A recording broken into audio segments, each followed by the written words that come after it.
আমি, দরজা খুলো, দরজা খুলো। আমার সাথে বহু দিয়ে করছো তোমরা, আমার কি পুতুল পাইছো তোমরা? দরজা খুলো, খোলো, দরজা খুলো। মেয়েটা আসছে যে ছেলেটার অবৈধ কাজ করছে যে ওই সংগঠন থেকে ওর সাথে আমার সাথে সম্পর্ক হয়, ওখান থেকে কথাবার্তা শুরু হয়, ওখান থেকে রিলেশন শুরু হয়। আজকে আসছি, আজকে আমার বাসা থেকে মারধর করে ছেলের বাবা সকালে আমার মারছে ঝাড়ু দিয়ে মাইরা। ওই মেয়ে ফুসকুনিতে ফালাইছে, আমার মেয়ে সাঁতার জানে না। কেন আমি এই বাসায় কেন আসছি, এর জন্য আমার মারধর করছে। এখন আইসা মতো মেয়ে হিরিও আইসা মতো মেয়েরে মারধর করিয়া ফুসকুনিতে ছেলের বাপে ছেলের মায় ফুসকুনিতে ফালিয়া এই ফুসকুনিতে না আবার তুললা মেয়ে সব মেয়ে ছেলে চাষিয়ে প্রতিবেশী মিললা তো ওই মেয়েরে ফুসকুনিতে ফালাইছে, আমার মেয়ে সাঁতার জানে না, ফুসকুনিতে ফালাইছে। যদি আজকে মরিয়া দিত সেই মেয়ের দায়ভার নিত কে? হ্যাঁ, সেই মেয়ের দায়ভার কে নিত? আর এখন কে নিব? আমি চাই যে এই ছেলে আমার মেয়ের যাতে জীবন সবকিছুই নষ্ট করেছে, আমি চাই যে এই ছেলের লগে বিয়ে। 3 বছরের সম্পর্ক, ওনারা সবই জানে। ছেলের বোন আমার সাথে কথাবার্তা বলে। পরে সম্পর্ক যখন 1 বছর হয় বয়স সম্পর্কে, তখন ছেলে আমার সাথে কি ফিজিক্যাল সম্পর্ক জোর জবরদস্তিভাবে করার পরে আমার একটা বাচ্চা পর্যন্ত হয়। ছেলের মা আর ছেলে যুক্তি করা আমার বাচ্চাটা পর্যন্ত নষ্ট করে দেয়। পরে এলাকাবাসী সবাই জানাজানি হয়। তারপরে উনি কি করে, ওনার ছেলেরা কোথায় পার করে দেয় আমি এটা জানি না। আমি এর আগে একবার আসছি, আসার পরে উনি আমার মারধর করে আমার বাসায় পাঠিয়ে দিছে। তাও আমি কিছু বললে আমার বলছে এখানে একটা সমাধান দিবে। এখন আজকে আসছি, আজকে আমার বাসা থেকে মারধর করে ছেলের বাবা সকালে আমার মারছে ঝাড়ু দিয়ে মাইরা, আমার ওন্না টোন্না সব পেয়েছে, আমার গলা টোলা চাইপা ধরে লাথি ঘুষি মাইরা আমার এই পানিগুলোর ভিতরে ফেলাইছে, আমার বুরকা টুরকা সমস্ত সবকিছু ভিজে ফেলছে। আমি এখান থেকে উঠছি, এখান থেকে উঠার পর আমার ঘাট ধাক্কা দিয়ে এদিকে আইনা রাস্তার পে ফালিয়া সবার সামনে আমার মারধর করছে। অনেকেই ছিল এদিকে, সবাই দেখছে। মারধর করছে কেন, আমি এই বাসায় কেন আসছি, এর জন্য আমার মারধর করছে। আমি কেন আসছি, ওনার ছেলের সাথে আমার সাথে 3 বছরের সম্পর্ক। ওনার ছেলে আমার ইজ্জত সব নষ্ট করেছে, আমি তার জন্য আসছি। ও আমাকে বিয়ে করতে হবে, যেহেতু আমার ইজ্জত নষ্ট করেছে, ও আমাকে বিয়ে করতে হবে। যদি ও আমাকে বিয়ে নাই করে, আমি এই দরজা আজকে বিষ খাবো। সম্পর্ক হলো কিভাবে? সম্পর্ক হয়েছে একটা সংগঠন থেকে ওর সাথে আমার সাথে সম্পর্ক হয়। কিসের সংগঠন? সংগঠনের নাম হচ্ছে অসহায় মানুষের পাশে দাঁড়ায়।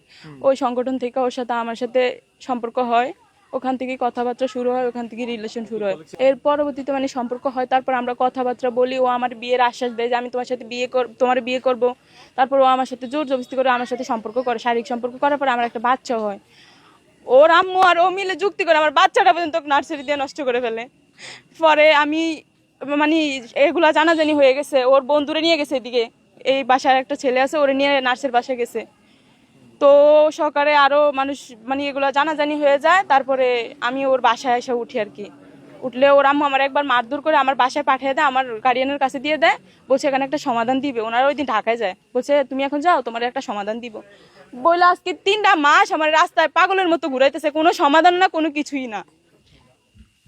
তখন আসলেন কেন? তখন আসছি কেন, ও আমার ইজ্জত নষ্ট করছে, ও আমার মান সম্মান সব নষ্ট করে দিছে। ও যেহেতু আমার ইজ্জত নষ্ট করছে, ও আমাকে বিয়ে করতে হবে। তখন তারা কি সমাধান দিয়েছে? তারা বলছে যে আমি বাসায় যেতে এটার একটা পারিবারিক ভাবে কোনো একটা ইয়েতে বসবে, কিন্তু কোনো কিছুই করে না, কোনো সমাধান না, কিছুই না। আমি চাই যে ও 24 ঘন্টার ভিতরে হাজির হয়ে এসে আমার বিয়ে করবে, আর না হলে আমি এই দরজায় আত্মহত্যা করবো আজকে। ওর নাম মাহিম, আর ওর বাবার নাম হচ্ছে হান্নান। এখানে একটা মেয়ে আসছে ছেলের বাসাতে অনশন করতেছে, তো বিয়ে দাবিতে এরকম কিছু কোনো সম্পর্ক ছিল। এখন নাকি ছেলের মানতেছে না, কি ছেলের পক্ষ মানতেছে না, মেয়ে এসে অনশন করতেছে, এরকম কিছু। আবার যে লোকজন ছিল আসার পরে এই তো দেখতেছি আর কিছু। আসলে এই বিষয়গুলো আপনি কিভাবে দেখেন? আসলে এই বিষয়গুলো কিভাবে দেখবো, সেটা সত্যতা যাচাই করে, যদি ছেলে কিছু করে থাকে তাহলে সেটা তার বিচার হবে। আবার যদি মেয়ে যদি যেটা সত্যতা সম্পর্ক থাইকা থাকে, ছেলে মেয়ে উভয় পক্ষে দুজনের দোষ আছে, তো সেটা আইন আছে, আইনের মাধ্যমে এটা বিচার হচ্ছে। এই যে হান্নান স্যারে ঝাড়ু দিয়ে মারছে, হান্নান স্যারের বাইরের বউটাইকে নিছে, হান্নান স্যারের পার্শ্ববর্তীটাইকে নিছে, সবাই নিয়ে এখানে মারা ফুসকুনিতে ফালাইছে এই মেয়েটারে। মেয়েটা আসছে যে ছেলেটার অবৈধ কাজ করছে যে, এর জন্য আসছে মেয়েটা। এই মেয়েটা কি এখন কি কোনো জায়গায় কি বিয়ে দিতে গেলে কি কোনো ইয়ে হবে? এই জন্য এই মেয়েটারা যেন এরকমগুলা করলো। উনি হচ্ছে একটা শিক্ষক, আর ওনার বউ মিলে দুজনে যুক্তি করে যেন এই মেয়েটারা যেন এরকম অত্যাচার টর্চারিং করতেছে, এটা কি হয়?